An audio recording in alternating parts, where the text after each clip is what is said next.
Hello दोस्तों, LCM HCF में LCM पढ़ा चुके हैं। एचसीएफ में क्वेश्चन नंबर 28 तक हो गया था ना, 28 तक हो गया था। क्वेश्चन नंबर 29 देखिए और आप लोग नोट्स बनाइए। नोट्स बनाना बहुत ज़रूरी है और एकदम डिटेल्स इंडिविजुअल मैथ आपको पढ़ा दे रहे हैं। ये जान लीजिए, इससे बाहर कुछ पूछेगा नहीं, ठीक है। और आप लोग थोड़ा कमेंट कर दिया करो और वीडियो को लाइक कर दीजिए, चैनल को सब्सक्राइब कर दीजिए।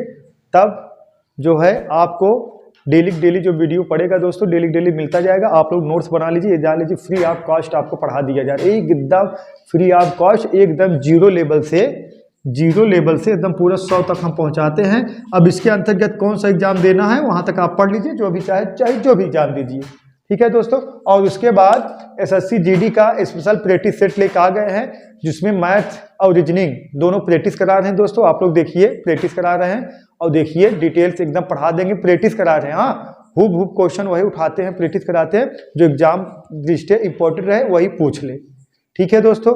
चलिए क्वेश्चन नंबर 29 लिखिए। भाग विधि से दो संख्याओं का मासा निकालने के क्रम में अंतिम भाजक 12 आता है तथा भागफल ऊपर से नीचे तक क्रमशः 4, 3, 6 तथा 5 आता है, तो वे संख्याएं क्या हैं? देखिए दोस्तों, ये कैसे लगेगा, देखिए ये पहले आप देखिए, पहले लिख दे रहे हैं तब समझा रहे हैं। देखिए कितना आ रहा है भागफल, 4, 3, 6, 4, 3, 6 और उसके बाद कितना 5, सही है। देखिए एक है भागफल, सही, ऊपर से नीचे के क्रम में जो भागफल है 4 है, 3 है, 6 है, 5 है, लेकिन अंतिम भाजक कितना है, 12 है। अंतिम भाजक दोस्तों कितना है, 12 है, सही है। तो अगर हम अंतिम भाजक 12 है, तो अगर हम भाज्य वाली बात करें, जो भाज्य है कितना है, तो 12 पंजे 60, यहाँ कितना आ जाएगा, 60 आ गया, सही दोस्तों। तो 12 पंजे 60, यहाँ 60 आ गया, सही है। तो अब देखिए, जो मासा में आपको बताया गया था भाग विधि द्वारा यही बताया गया था, कोई संख्या रहेगा, जब इसमें भाग दोगे जो शेष आएगा, जिससे भाग दिए रहते फिर इसमें भाग देते हैं, फिर जो शेष आएगा जो यहाँ रहता है जिससे भाग दिए रहते फिर इसमें भाग देंगे। तो हम जो ऊपर से नीचे आते थे, यही हम नीचे से ऊपर जा रहे हैं, बस यही है सवाल लगाने का तरीका, बस। और कोई कुछ है नहीं। देखिए 12 पंजे 60, 60 आ गया। अब देखिए, अब 60 यहाँ चला जाएगा, सही है। छछहा के 36, 360, छछहा 36, 360 में 12 प्लस कर दो, कितना आ गया दोस्तों, 372 आ गया। कितना आ गया, 372 आ गया, सही है। अब देखिए 372 आ गया। अब 372 यहाँ चला जाएगा, कहाँ पे, यहाँ पे 372। अब यही तरीका आपको बताएगा, तब बात समझिए। अब कोई नंबर होगा, आप उसमें भाग दिए होंगे, तो आप उसमें भाग दिए होंगे तो शेष कितना आया होगा, 12 आया होगा, 60 आया होगा। कोई नंबर होगा 372 का भाग दिए होंगे, शेष 12 आया होगा, और कितना बार गया होगा, 3 बार गया होगा, शेष 60 आया होगा, सही है। तो इसमें देखिए कितना 372 आ गया।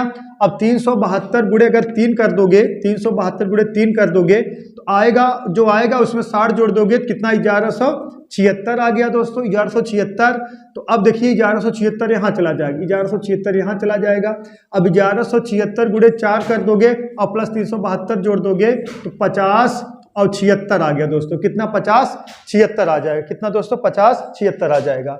तो इसमें देखिए, अब कहने के तात्पर्य है, अब देखिए यहाँ से लेके हम यहाँ तक चले आए। अब आपको ये समझना है वो संख्या का हो जाएगा। देखिए संख्या का हो जाएगी, संख्याएं हो जाएगा दोस्तों। एक कितना 11, 76 और कितना है 50, 76, यही दोस्तों का हो जाएगी, संख्याएं हो जाएगी। एक बार और समझिए थोड़ा।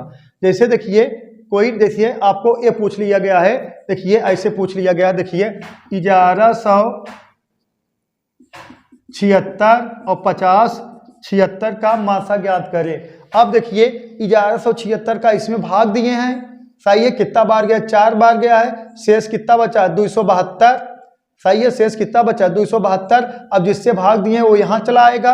अब 272 में इसमें भाग दिए, कितना बार गया, 3 बार गया, शेष कितना बचा, 60 बचा।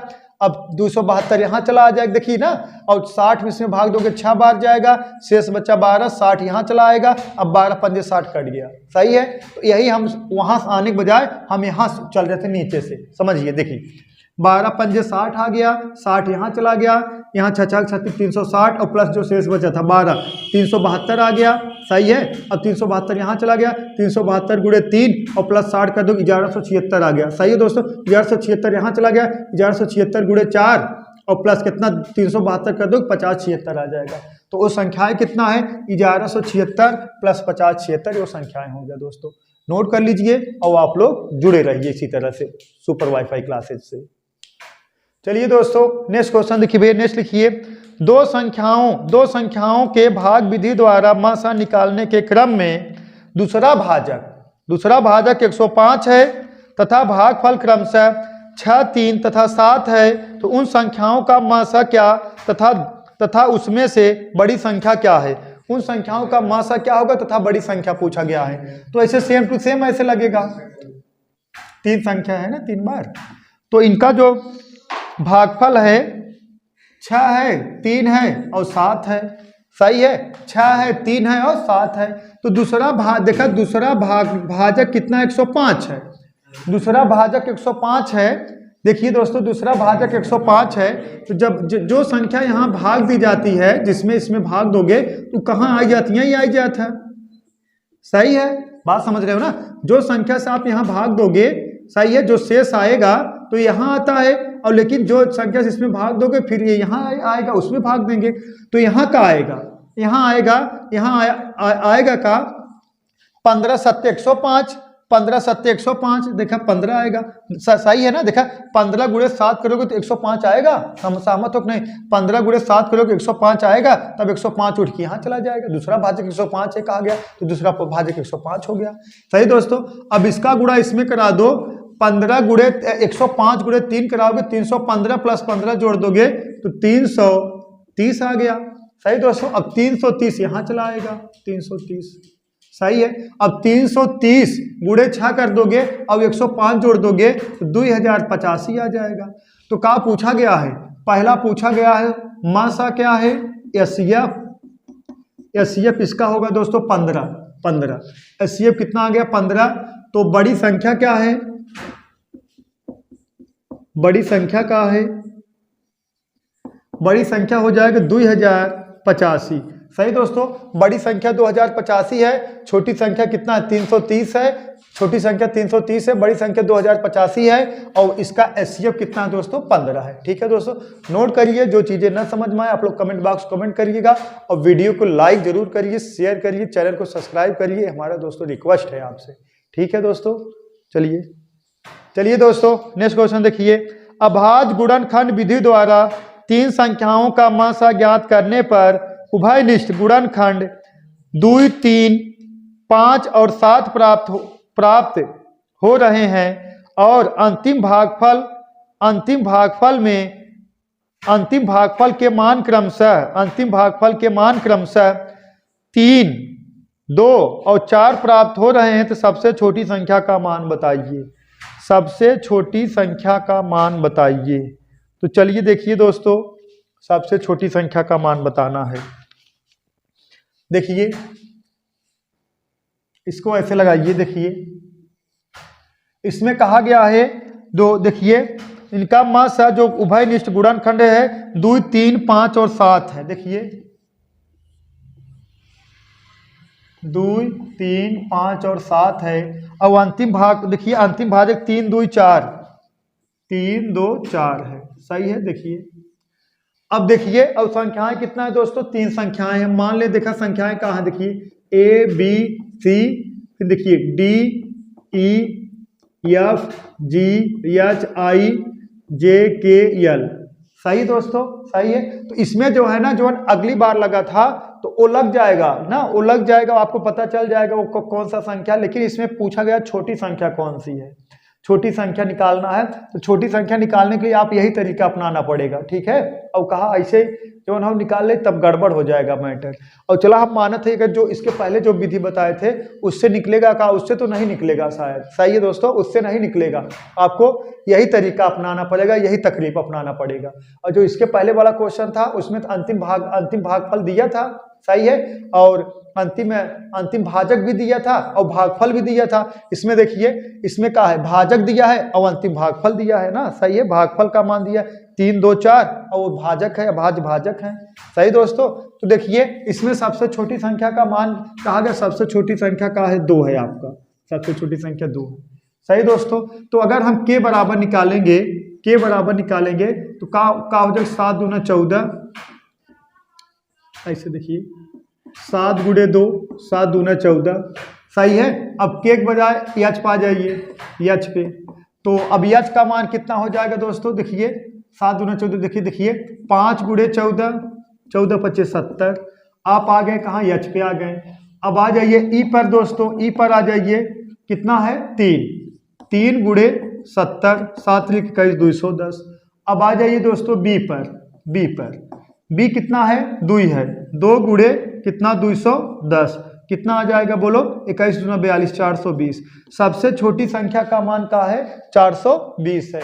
अगर पूछा जाता सबसे बड़ी संख्या का मान तब इसको उठा लेते, अगर पूछा जाता मध्य वाली संख्या का मान तब इसको उठा लेते, सही दोस्तों। सबसे छोटी संख्या का मान का पूछा गया है, सबसे छोटी संख्या का मान पूछा गया है, हम किसको उठाएंगे, जो सबसे छोटा का है 2 है। लेकिन ये तरीका नहीं लगाने का, ये तो मान लीजिए आपको बता दिए हैं और नोट में लिख लीजिए, इसका कुछ करना नहीं है, इसका आप निकाल लेना है, क्या बोलो, इसका निकाल लेना है एलसीएम, सही है।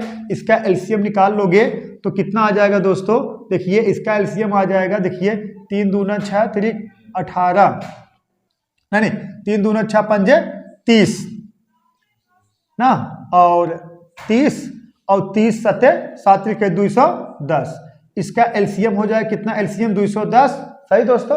जो एलसीएम आ जाएगा उसी जिस संख्या का मान पूछा जाए, छोटी संख्या का मान पूछा गया छोटी गुणा कर दे, 21 दूना 42 420। बड़ी संख्या का मान पूछा गया 21 गुणे मतलब 210 गुणे कितना 4, कितना 21 चौक 84, कितना 840, जो संख्या का मान पूछा जाए। लेकिन आप लोग नोट लिख लीजिए, ये समझ में आए, चीजें क्लियर रहे, ठीक है दोस्तों। और जो चीजें ना समझ में आए आप लोग कमेंट किया करोगे यार, कमेंट नहीं करते हो, भूल गए हमें, और गते गते सब लोग भूल जा रहे हो। चलिए नोट कर लीजिए दोस्तों, चलिए लिखिए नोट। यदि दी गई संख्याओं का उभयनिष्ठ गुणनखंड का गुणनफल संख्याओं का मासा होता है तो इसलिए सबसे छोटी संख्याओं का मासा होता है तो इसलिए सबसे छोटी संख्या का मान एलसीएम इंटू सबसे छोटा भागफल, सही दोस्तों, एलसीएम इंटू सबसे छोटा भागफल। देखिए तरह से क्वेश्चन पूछेगा तो कुछ करना नहीं आपको, देखिए कुछ करना नहीं आपको, बस यही करना है, एलसीएम इंटू संख्या, जो संख्या पूछा जाए, बड़ी छोटी जो भी पूछा जाए वही संख्या, सही है। तो देखिए जब एलसीएम का जो संख्या का मान पूछा जाए, देखिए कितना है, नंबर कितना है दोस्तों, नंबर है आपका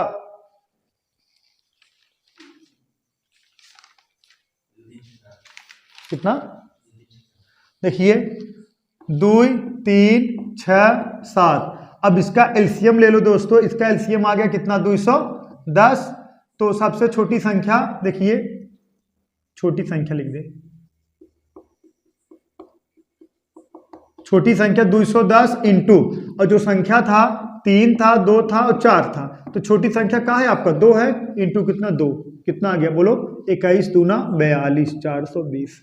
देखते हैं उत्तर की प्राप्ति, सही दोस्तों, देखते हैं उत्तर की प्राप्ति, सही है, नोट कर लीजिए।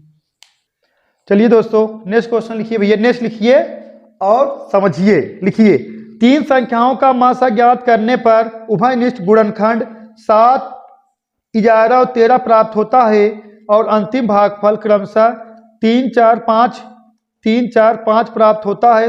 तीनों संख्याओं का योगफल बताइए, तीनों संख्याओं का योगफल बताइए। देखिए अब 7 11 13 का एलसीएम कितना हो जाएगा, एलसीएम 1001, सही है। 7 11 13 का दोस्तों एलसीएम हो गया 1001। तो संख्याओं का योग,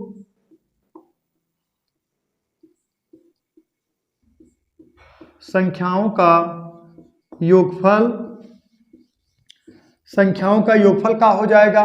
देखिए जो अंतिम भाजक था, जो अंतिम भागफल प्राप्त था, अंतिम भागफल का था 3, 4 और 5, अंतिम भागफल प्राप्त था 3, 4 और 5।